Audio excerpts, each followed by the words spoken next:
Previously we thought that the light of the moon was its own light.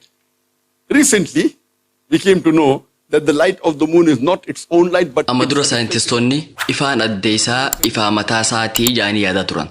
Garuu Qur'aanni suuraa Al-Furqaan suuraa 25ffaa aaya 61 irratti kana jedha. Rabbiin guddate kan samii keessa buruuja kaaye isa keessa ifaa jabaa yookiin aduu uume ammallee ji'a ibsu uume. Jechi afaan Arabaa kan Qur'aana keessatti aduu ibsuuf yeroo hedduu tajaajilu shamsa kan jedhu kana. Ifni isa irraa maddu ammoo siraaj, wahaaj yookiin diyaax jaamee ibsama. Hiikaan isaatis chubboo ifaa mataa isaa qabu. Faanusa ifu yookiin ammoo ifaa guddaa jechuudha. Yeroo hunda ifaan aduu, wahaaj, siraaj yookiin diyaax jaamee wanni ibsamuuf ifaan san ifaa mataa isaa waan ta'eef. Jechi afaan Arabaa kan Qur'aana keessatti ji'a ibsuuf tajaajilu qamar kan jedhu kana. Ifni isaa ammoo muniir yookiin ammoo nuur jaamee ibsama. Hiikaan isaatis ifaa ergisaa yookiin ammoo ifaa balaqqeesse jechuudha. Qur'aana keessatti bakka takkatti illee ifaan ji'aa ifaa mataa isaatii jaameen ibsamne. Jechi afaan Arabaa urjii ibsuuf tajaajilu ammoo najma jedhama. Ifaan isaa ammoo saaqib jaamee ibsama. Ifaa wayita lafa gahu humna dhabu yookiin kan qaawa xiqqoo keessaan ifu jechuudha. Ifaan guddaan wayita lafa gahu humna isaa dhaba. Aduun ifaa mataasii jechuunis siraaj, wahaaj yookiin diyaax jaamu akkasumas jiini ammoo ifa ergisaa kan muniir yookiin ifaa balaqqeesse kan nuur jaamu qabaachuun isaanii Qur'aana keessatti bakka hedduutti ibsamee jira. Suuraa Yunus suuraa 10ffaa aaya 5ffaa, suuraa Nuux suuraa 71ffaa aaya 15 fi 16 irratti ibsamee jira. Qur'aanni suuraa At-Taariq suuraa 86ffaa aaya 3ffaa irratti kana jedha. An-najmu thaaqib ifaa ji'aa wayita ibsu Rabbiin ifaa uree seenuu je dukkana uree seena. Dur saayintistoonni Awurooppaa dachiin irra jiraannu tun wiirtuu sirna aduu fi hawaatii jaanii yaada turan. Pilaanetoonni hundi aduu fi jiini dachira naannawanii jaanii amanan. Wanni kunis ji'oosentirizim jedhama. Yaadni kun dhaloota Nabi Iisaa alayhi salaam dura jaarraa lammaffaa keessa yeroo Tolomirraa kaasee hanga jaarraa 16ffaatti itti amanamaa ture. Nikolaas Koppornikas bara 1512tti waa'ee sochii pilaanetootaa irratti tiyoorii hiliyoosentirik jedhamu qabatee dhufe. Namni kunis wiirtuun sirna hawaa kanaa aduudha. Pilaanetoonni hundi dachiis dabalatee adura naannawanii je. Boodarratti saayintistiin Jarmanii kan Yohannis Kepler jedhamu bara 1609tti kitaaba isaa kan Astronomiyaa Noovaa jedhu keessatti akkana jechuun katabe. Pilaanetootaa fi dachiin aduu qofara naannawanii hin dhaabbatan. Akkuma adura naannawan isaanis matuma isaaniirra maranii je. Wayitaan barataa ture barumsa kiyya bara 1982tti xumure. Pilaanetootaa fi dachiin adura naannawan akkasumas ifirraas ni maran kan jedhu dubbiseetiin ture. Akkasumas sirnoonni hawaa keessaa hundi gaalaksiiwwanis ni naannawan. Garuu aduun bakkaan sossootuu jedhan. Akka yaada kanaatti aduun bakkuma tokko dhaabbatti jechuudha. Garuu wayitaan aayaa Qur'aanaa kan suuraa Anbiyaa suuraa 21ffaa aayaa 33 irratti argamu dubbisu wahin arge.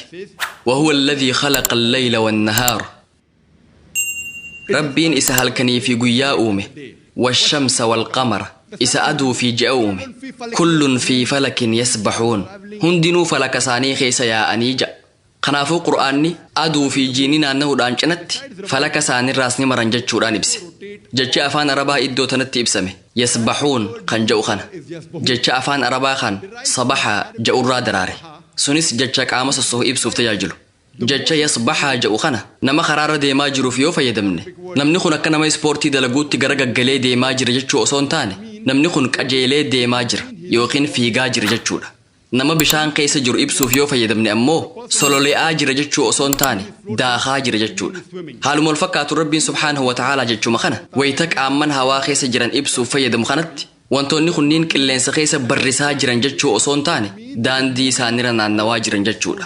Falaka isaanirra maraa jiran jechuudha.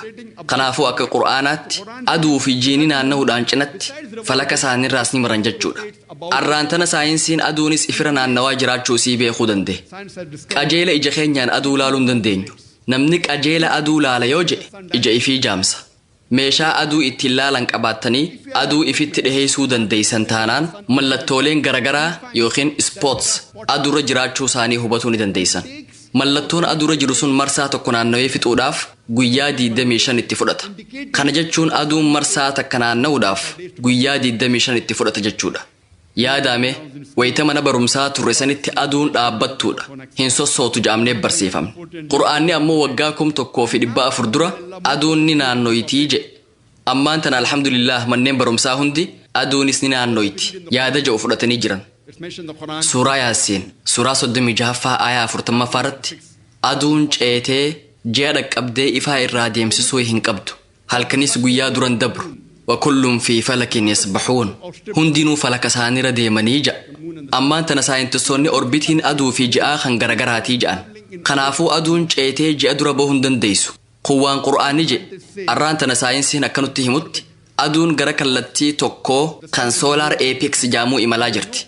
Sirna constellation of Hercules yookiin alfaa raayilaa jedhamu keessa saffisa sakandii takkaan maayila 12 yookiin kiloomeetira 20 taheen deemutti jirti.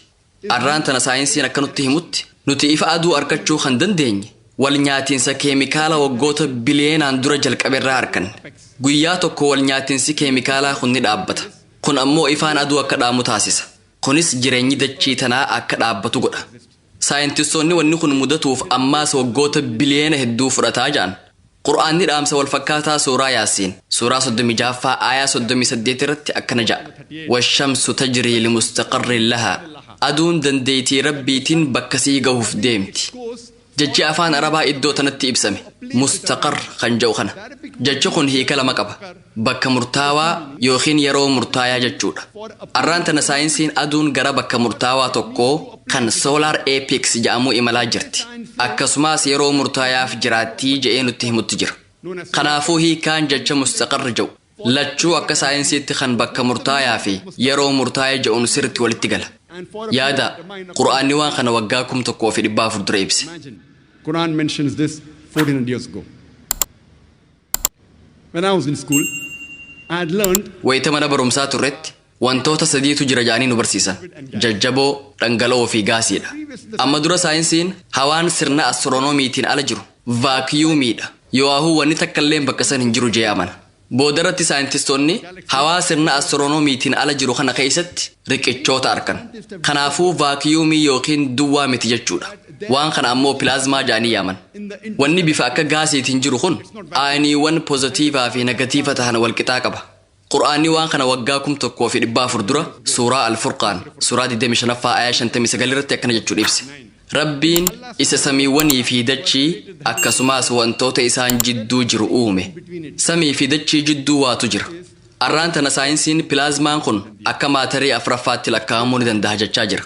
they say that this plasma can be considered as the fourth type of matter.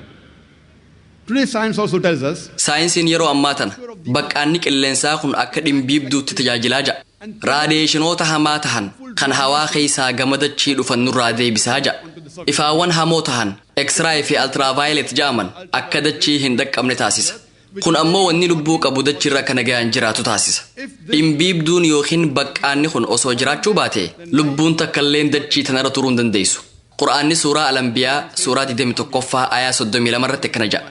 Samii gombisaa dachii badurraa eegu goonee jirra. Arraan tana saayinsiin akkanutti himutti gombisaan badirraa eegu kun osoo jiraachuu baate dachii tanarraa lubbu qabeeyyiin hundi ni badan turan. the Arabic word used is mu'sina, means the expanding universe, the vastness of space. There may be many critics of Islam who will say it is nothing great